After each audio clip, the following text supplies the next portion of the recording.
한번 따라합니다. 나도 새롭게 쓰임 받을 수 있다. 쓰임받을 수 있다. 다시 한번 나도 새롭게 쓰임 받을 수 있다. 나도 새롭게 쓰임받을 수 있다. 자, 1번 같이 읽어보겠습니다. 교회가 일꾼들을 많이 세우면서 놓친 것, 새 일꾼들에게 거룩의 능력을 다시 찾아주는 일. 자, 출애굽기 29장 1절. 내가 그들에게 나를 섬길 제사장 직분을 위임하여 그들을 거룩하게 할 일은 이러하니 곧 어린 수소 하나와 흠없는 수양 둘을 택하고. 뭐냐 하면은 하나님도 일을 하시는데, 하나님이 영이시지만 하나님도 일하시는데 사람을 쓰신다는 거예요. 사람. 예. 그런데 그 사람을 이제 쓰신 거예요. 그 성막을 짓고 거기에 제사장으로 아론과 그 자식들을 그 제사장의 무리로 세우셨어요. 이제 아버지 아론에게 말씀을 하는 거예요. 하나님께서 일꾼을 어떻게 쓰시는가? 우리 교회는 제사장만 있는 것이 아니고 목회자만 있는 것이 아니라 뭐 교사, 또 그 목자, 또 많은 그 예배위원, 또 봉사위원, 이런 많은 분들이 계시잖아요. 그분들이 다 사도행전으로 보면 성령이 충만한 일꾼이란 말이죠. 근데 하나님께서 하나님의 일을 시키는데 사람을 통해서 일을 시킨다. 그런데 우리는 이제 많은 사람들을 임명합니다. 저희 교회 같은 경우는 11월 마지막 주 정도가 되면은 이제 2000 다음 해에 이제 일하실 수많은 분들이 이렇게 일꾼들이 정해지고 또 그분들을 이렇게 임명하게 되죠. 그런데 오늘 본문을 보면서 하나님은 우리보다 하나를 더 하셨다. 임명하시기 전에 일주일 동안 위임식을 하는데 그 7일 동안에 뭘 했냐면은 거룩하게 하는 일을 했다는 거예요. 그 새로운 일꾼을 거룩하게 만드는 일. 다시 말하면 내년에 성가대를 누구누구를 세우겠다. 그러면은 임명하고 선포하는 게 아니고 임명하고 선포하기 전에 거룩하게 하는 과정을 일주일 동안, 그것이 바로 속죄 예배라고 하는 것이죠. 그 거룩하게 하는 과정, 이 부분을 우리가 놓쳤다는 거죠. 그래서 오늘 여러분 이 하나님의 방법에서 좋은 교훈이 되길 바라고 이번 한 주간 동안만이라도 여러분이 새해에 스스로가 좋은 일꾼이라고 생각하시고 여러분을 거룩하게 하는 일에 시간을 좀 보내시기를 바랍니다. 자, 두 번째 같이 읽어봅니다. 새 일꾼을 거룩하게 만드는 일, 하나님께서 가르쳐주신 방법. 그 뭘까요? 어떤 방법으로 거룩하게 그 일꾼을 세운 것이 중요한 것이 아니라 그 일꾼이 거룩해야 된다는 거거든요. 근데 이제 여러분들은 좀 생소할 거예요. 이 거룩이라는 말이 능력으로 일하지 무슨 거룩으로 일하나 이렇게 표현할 텐데 한번 보세요. 출애굽기 29장 36절 말씀. 매일 수송아지 하나로 속죄하기 위하여 속죄제를 드리며 또 제단을 위하여 속죄하여 깨끗하게 하고 그것에 기름을 부어 거룩하게 하라. 예. 거룩하게 하는 것, 우리가 기도 많이 받아 해서 능력을 받는 거, 이런 거는 많이 했잖아요. 우리 선생님들 새해에 좋은 교사 되려면 능력 받아야 됩니다. 그래서 기도를 많이 하세요. 그래서 능력 받는다 이런 표현을 하고 또 헌신 예배도 하고 부흥회도 하고 이렇게 했잖아요. 그런데 오늘은 능력 중에서 거룩의 능력을 받는 거죠. 거룩의 능력을 받게 하기 위해서 속죄 예배를 먼저 드려라. 그리고 속죄 예배를 일주일 동안 드리고 나서 그의 죄가 사함받고, 물론 죄를 속죄하는 것은 구약과 신약의 차이가 있습니다만은, 그러나 그렇게 하고 그리고 거룩을 회복한 다음에 그리고 교회 앞에 선포하는 것이죠. 이제 우리 교회 적용했을 때 그렇게 제가 적용을 해보았어요. 그래서 이 속죄 예배를 드리라는 거예요. 속죄.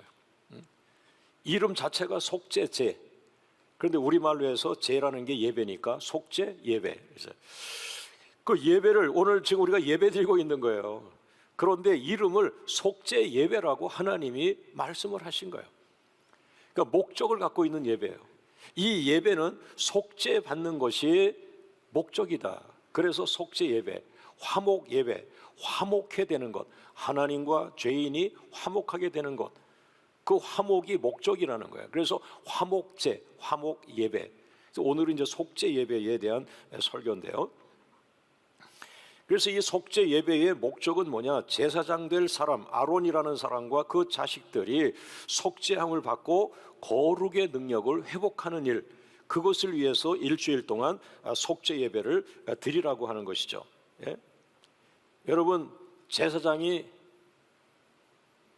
다른 능력이 있지만은 그러나 거룩의 능력을 잃어버리게 되면 제사장 자신이 죽습니다.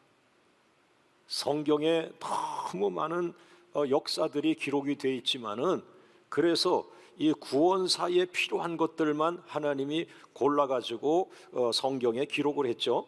성경에 기록되지 않은 사건 중에 그냥 타락해서 죽은 제사장이 한두 명이 아닐 것 같아요. 왜냐하면 에스겔 시대에는 그 제사장들이 우상을 섬겼잖아요. 말도 할 수 없는 일을 했어요. 그래가지고 그 우상을 섬겼던 25명의 제사장이 다 죽어요. 죽거나 포로가 되거나 전염병에 걸리거나 그러죠. 그 당시에 장로님들이 유명한 장로님들이 70명이 있었어요. 그 당시에 그 시점에 그분들이 다 사라집니다. 역사 속에 다 사라져요. 예? 그러니까 이것은 그가 2층 집에 사느냐, 그가 돈을 얼마 갖고 있느냐가 아니라 그가 거룩하냐, 세속하냐 이 문제로 걸린 거예요. 근데 오늘 우리 현대 교회는 계속해서 세속적으로 계속 커지려고 하고 유명해지려고 하지, 그 세속적으로 정치를 가까이 하고 또 세속적인 것을 가까이 하고 돈을 가까이 하고 그런단 말이에요. 또 유명해지고 이런 거랑 자꾸 가까이 가려고 한단 말이에요. 그런데 이 하나님은 거룩함으로 일하신다. 거룩함으로. 그런데 반대로 그 제사장 중에 많은 제사장이 거룩의 능력을 입는다면 제사장이 살아날 뿐 아니라 교회가 살아날 뿐 아니라 나라까지 살아납니다. 그래서 한 사람의 거룩의 능력이 얼마나 위대한 건지, 그리고 나서 그 한 사람의 봉사자뿐 아니라 레위 지파가 전부 봉사자들이잖아요. 그런데 더 중요한 것은 제사장이 중요한 거예요. 제사장이 하나님 앞에 나가서 일하잖아요. 왜 우리가 거룩해야 되느냐? 하나님 앞에 나가야 되기 때문에. 하나님 앞에 대표기도 하신 거야. 예. 할렐루야, 할렐루야. 3번 같이 읽어보겠습니다. 거룩한 제사장을 만들기 위해서 속죄 예배에 대속죄물의 피값이 지불되어야 한다. 이 속죄 예배가 완성된다. 여러분, 죄를 사하는 것은 사람이 할 수가 없잖아요.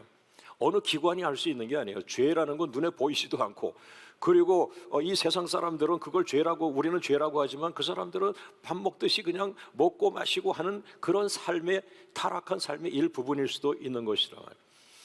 그러나 하나님은 구약시대에 제사 예배를 만드시고 그 예배 중에 속죄 예배를 만드시고 그 예배의 목적은 이름 그대로 죄를 속해 주시는, 죄가 사함받는 그런 예배란 말이에요. 그때는 반드시 필요한 게 제물, 그 죄값을 대신 치를 수 있는 희생제물, 짐승 한 마리를 죽여서 그 피값으로 내 죄를 대신하는 거예요. 그래서 나는 살고 그 내 죄 때문에 그 짐승이 죽는 것이죠. 한번 읽어보겠습니다. 출애굽기 29장 36절. 매일 수송아지 하나로 속죄하기 위하여 속죄제를 드리며 또 제단을 위하여 속죄하여 깨끗하게 하고 그것에 기름을 부어 거룩하게 하라. 매일 수송아지 한 마리를 죽여라. 매일 수송아지 한 마리를 죽여라. 그리고 그 수송아지를 죽인 것이 뭐예요? 피를 받아서 그 피를 바쳐라. 번제단에 바른다든지 이렇게 이제 표현하지 않습니까? 그런데 7일 동안을 그렇게 이제 하게 하는 것이에요. 그래서 수송아지 제물을 죽여서 그 수송아지의 피값으로 너의 죄가 사함받게 하라. 그래야 거룩해진다. 이렇게 하네요. 이 거룩해지는 것이 속죄함 받는 것이고, 속죄함을 위해서 대속의 제물 하나가 죽어야 된다는 거죠. 그러나 마지막에는 구약의 그 많은 짐승이 죽었지만은 예수님 한 분이 죽으심으로 이제 여러분과 제가 있는 신약 시대는 대신 누가 죽는 게 아니에요. 예수님이 그냥 죽으신 거예요. 그래서 우리가 예수님을 믿으면 예수님의 그 피값으로, 십자가에 죽으신 그 값으로 우리가 구원을 받는 것입니다. 할렐루야, 할렐루야. 그러면서 우리는 얼마나 좋은 또 예수님을 우리가 모시게 됐냐 하면은 이 구약 시대에는 이 제사장 하나를 위임하는데 7번을 드리는 거예요. 그러니까 7일 동안에 수송아지를 한 마리씩 죽여가지고 7일 동안 7마리를 죽여서 그 속죄 예배를 완성한다. 이 7이라고 하는 거는 이스라엘의 완전한 숫자죠. 이스라엘은 7이 완전한 숫자란 말이에요. 그러면 이건 7번을 하라는 것은 무슨 의미예요? 쉽게 표현하면은 7번을 했을 때는 아마 우리의 죄가 완전한 속죄가 된다라는 영적인 의미를 갖고 있다라고 볼 수 있습니다. 자, 여기에서 그러나 예수님 믿는 지금 우리 신약 시대에는 7번을 하는 게 아니고, 왜 그러냐면 예수님은 완전한 제물이기 때문에 예수님은 7번 해야 되는 게 아니라 말이에요. 예수님은 한 번 죽으심으로 완전한 속죄를 이루시는 거예요. 그래서 여러분이 예수를 믿는 순간에 우리는 완전한 속죄를 이루게 되는 것이죠. 근데 이제 우리는 그걸 피부로 못 느끼는 거예요. 피부로 못 느끼는 거예요. 그러니까 또 완전한 속죄를 받았으면 이제는 거룩한 삶을 살아야 되는데 자기도 모르게 또 죄 짓는 일을 또 하는 거예요. 그러다가 큰 어떤 어려움에 봉착하게 되면 그때 깨닫는 거죠. 내가 또 죄 가운데 들어갔구나. 그러나 예수님이 만들어주신 속죄는 완전한 속죄라는 것을 여러분이 기억하시기를 바랍니다. 자, 4번째 같이 읽어봅니다. 거룩에 대한 오해를 풀어라. 자, 이사야 6장 3절 같이 한번 읽어주세요. 서로 불러 이르되 거룩하다 거룩하다 거룩하다 만군의 여호와여 그의 영광이 온 땅에 충만하도다 하더라. 그러니까 저처럼 그 사도 이사야라는 선지자가 너무 충만한 사람이에요. 그 이사야는 선지자지만은 그 하나님을 너무나 경외하고 하나님을 예배하는 예배자이며 선지자란 말이에요. 그러니까 이 이사야 6장 3절에 이 이사야 선지자를 통해서 하나님의 나라를 본 거예요. 기도 중에 하나님의 보좌를 그가 좀 보고 있는 거예요. 그리고 사도 요한처럼 이사야 선지자가 굉장히 신령한 사람이라고 그래요. 자기가 기도하는데 하늘이 열렸고 거기에 그 우시아 왕 시절에 그런 거죠. 거기에 보좌가 있고 그 보좌로부터 흰 옷이 늘어져 있는데, 그런데 하늘에서 찬양이 들리는 거예요. 찬송이. 그 찬송 가사가 뭐예요? 거룩하다 거룩하다 거룩하다. 그래서 우리 옛날 찬송 보면은 거룩 거룩 거룩 그러잖아요. 근데 이게 이제 이런 귀절에서 따왔다고 이제 봐야 되는데, 그래서 사람들은 이사야 선지자가 그렇게 거룩하게 보신 그 하나님의 임재, 하나님의 영광이 하나님에게 속한 것이다. 그러므로 그 거룩이라는 단어는 우리 세상 이 죄 많은 사람에게 속한 것이 아니고 하나님 같은 분들에게만 속한 단어다. 거룩은 하나님에게 속한 단어다. 이렇게 표현하고 있었는데 오늘 제 마음을 흔들어 놓으셨어요.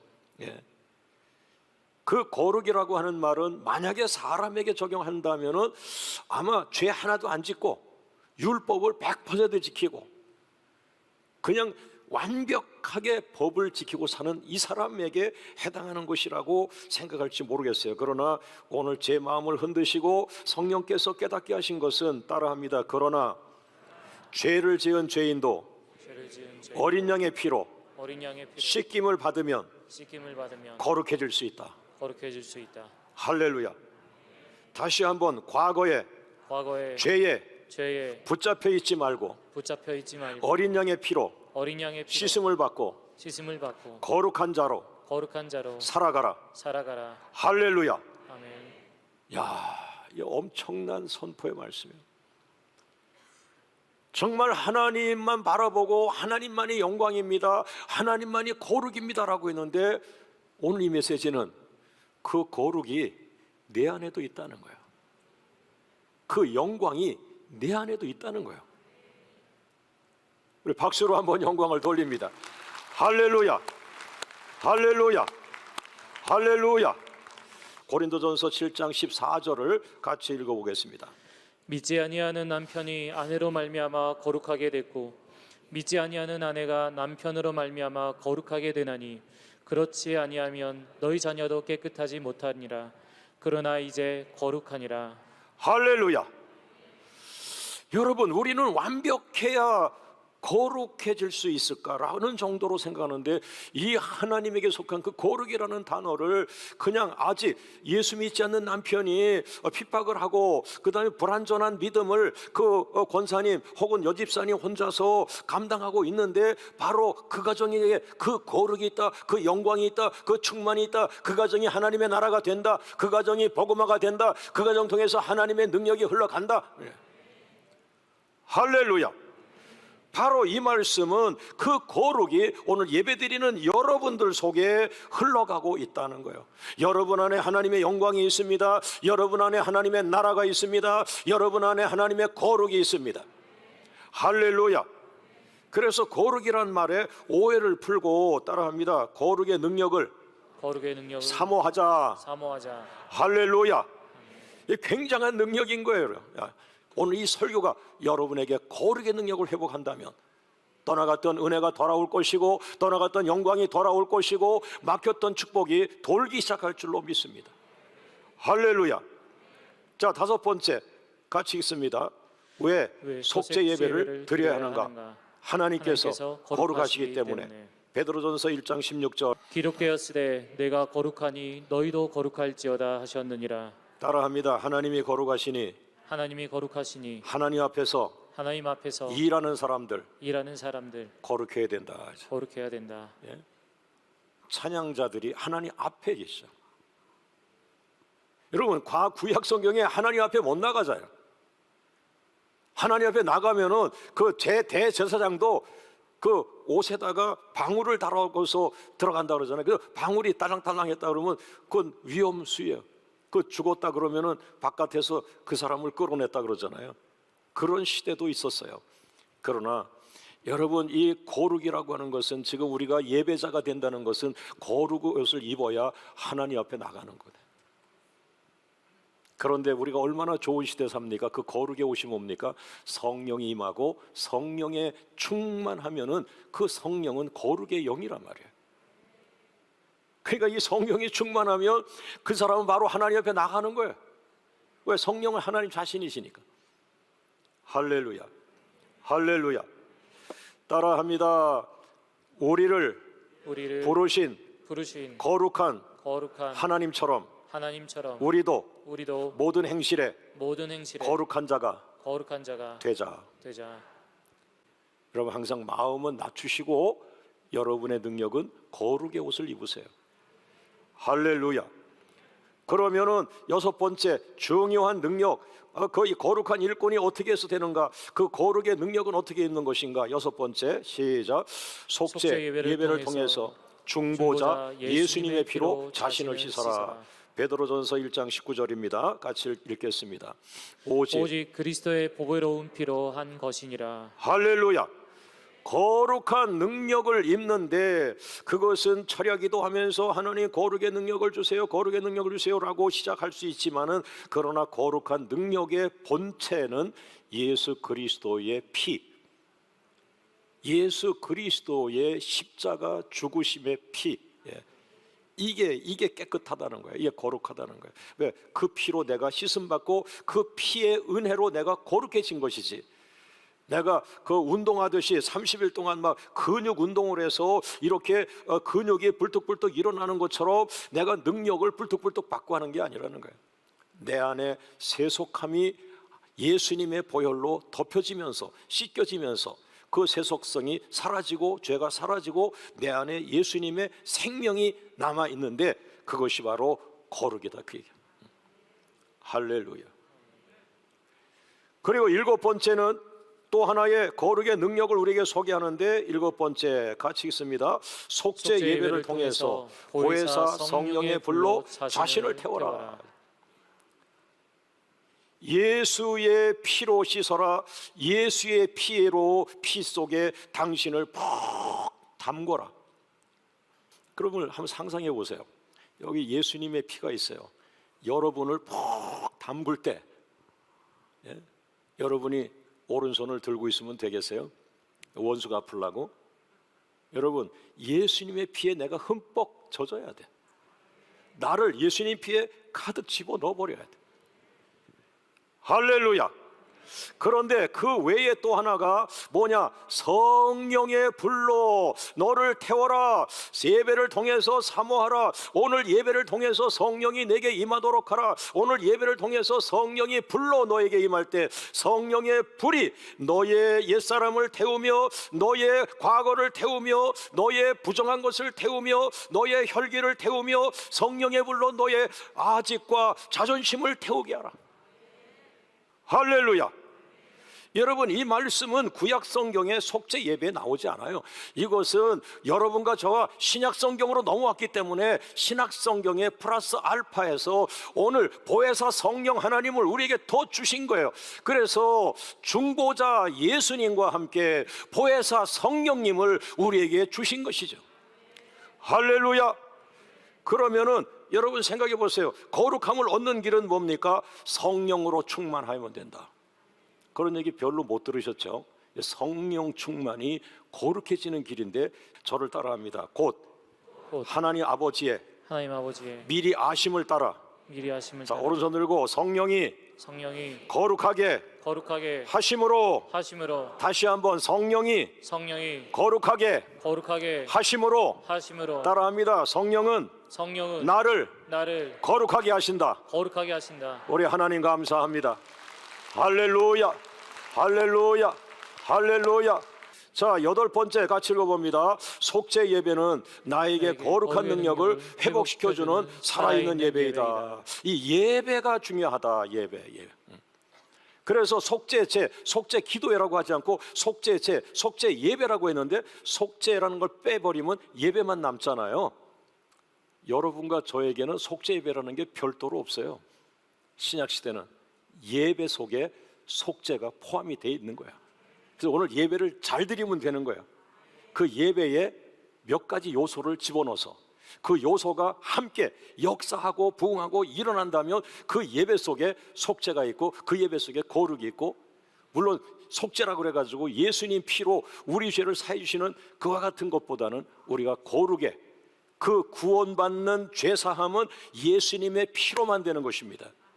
그러면 예수님의 피로 속죄함 받은 후에 우리가 더 기도하고 충만할 땐 뭐죠? 거룩을 향하여 나가는 거죠. 하나님의 형상을 회복하는 것이죠. 할렐루야. 그리고 이제 성화까지 이제 가는 것이죠. 예. 자, 여러분, 예배가 중요한데 로마서 12장 1절에 사도 바울은 우리에게 아주 좋은 예배를 소개하고 있어요.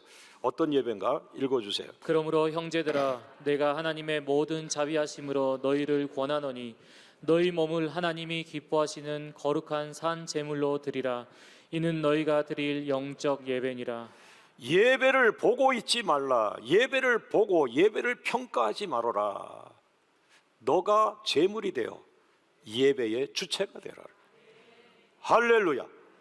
자, 오른손 들고 한번 따라해 볼까요? 어린 양의 피가 있는 예배. 죄를 먹고 마시던 내가 예수의 피에 흠뻑 적시게 하는 예배. 성령이 충만한 예배. 성령의 불이 강하게 임하는 예배. 나 자신을 산 제물로 드리는 예배. 거룩의 영이 강하게 임재하는 예배. 자, 오른손 들고 말씀과 기도로 가득 차 있는 예배. 야, 성경에 보니까요, 요한계시록 보니까 말씀과 기도로 내가 거룩해진다.